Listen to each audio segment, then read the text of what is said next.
For months now, we've heard about how crippling the dreaded sequester was going to be for the U.S. That was the point, after all, to force Congress to play nicely and come up with fiscal solutions. But up to this point, other than canceling White House tours and the annoyingly long lines outside of Capitol Hill, the sequester really has had little effects on those living inside of the Beltway. That was until last week, when airport delays resulting from job furloughs at air traffic control towers spread from New York to D.C. and then across the country. Now, the well-to-do business people would have to wait for their planes. After a couple of days of delays and escalating hubris, a last-minute FAA bill literally flew through the legislative branches to stop this from happening. The bill allows the FAA to shift some $253 million from the air traffic control system from an airport improvement fund. It was passed 361 to 41 in the House on Friday, literally just hours before a lot of those Congress members were actually catching planes to go home for recess. The bill was passed so quickly that parts of it were handwritten, and there was even a typo in it, a typo that is now holding the legislation up from landing on President Obama's desk. So why are long airport lines the straw that breaks the proverbial camel's back? Well, to talk more about this stray from the sequester, RT's financial team, Perry Ann Boring and Bob English, join me now. Hi there, guys. Thank you so much for joining us. It's great to be here. So first of all, the FAA bill was passed in record time, as I had mentioned, but it's not the only aspect of the sequester that is being felt. There's also a lot of other things. There's 125,000 people that are at risk of homelessness. There's greater risk of wildfires, and it just goes, it affects children, it affects low-income women, people taking AIDS tests. So Bob, I want to ask this first question to you.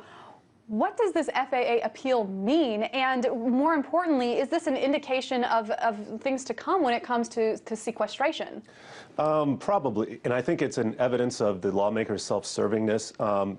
I mean, 125,000 homeless people.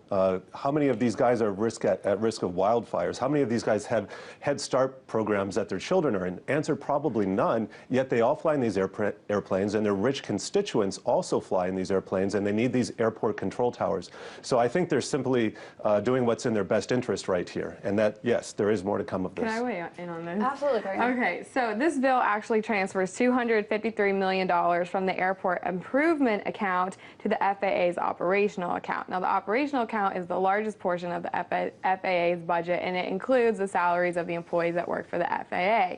So this bill was really just to keep furloughs happening at the FAA. And FAA was required to reduce their budget by $15.8 billion with the sequestration. That was about a 5% off the top cuts. And we're talking about $253 million that's just being moved from one account to another. So it gives the agency the authority to move funds around so they didn't have to cut furloughs, and it allowed them to cut in other areas that aren't necessarily as critical to airport security and travel safety. And that was exactly going to be my next question, is if they're just shifting money, is it really affecting sequester all of that much? Because it's not allotting new funds to the FAA, right? This allows the agency to move the funds around within their budget. The FAA doesn't always have the statutory authority to do so, and this bill gave them the authority from the Appropriations Committee to do that.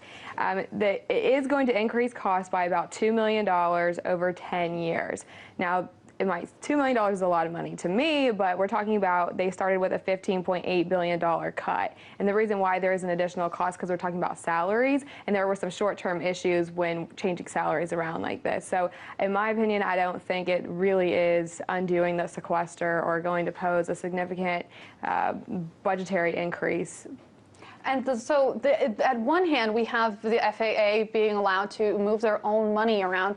On the other hand, we have the Agriculture Department, and what they're doing is they literally pretty much held the meat industry hostage by saying that they are going to have to furlough employees and shut down all meat industry for at least 11 days, not necessarily sequentially, but 11 days. And it was actually, there was a sparring that went on between Agriculture Secretary Tom Vilsack and Representative Stephen King. If we can listen to that, and then I'll get your guys' opinions.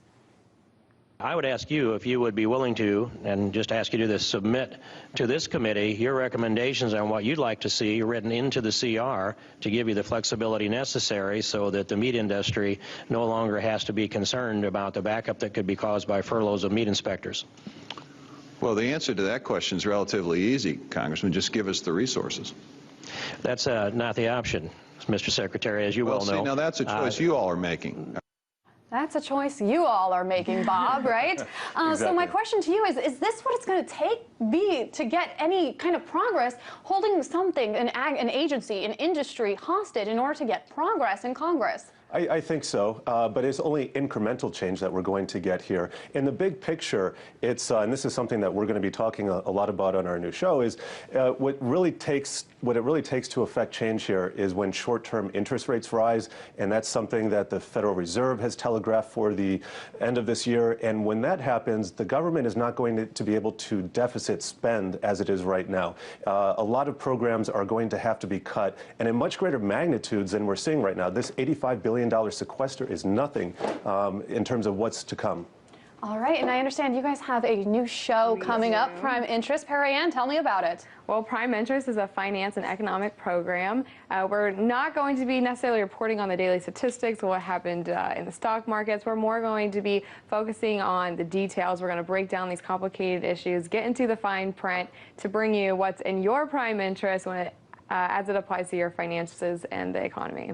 And Bob, tell me how this show is different than every other financial show out there. Why should people be watching you? First, we're going to cover different topics. We're going to explore things like shadow banking and money market reform, which might seem esoteric, but we're going to break it down for viewers, and we're going to make it interesting. We're also going to take the stories that the mainstream media covers, but they just miss. A perfect example is MF Global. Had we been around, and fortunately there was another show around during that time that covered it rather well, but most of mainstream media doesn't cover financial events in a way that's relevant to the customers of the futures industry or the banking industry, and we take that perspective, and we're looking out for the viewers here.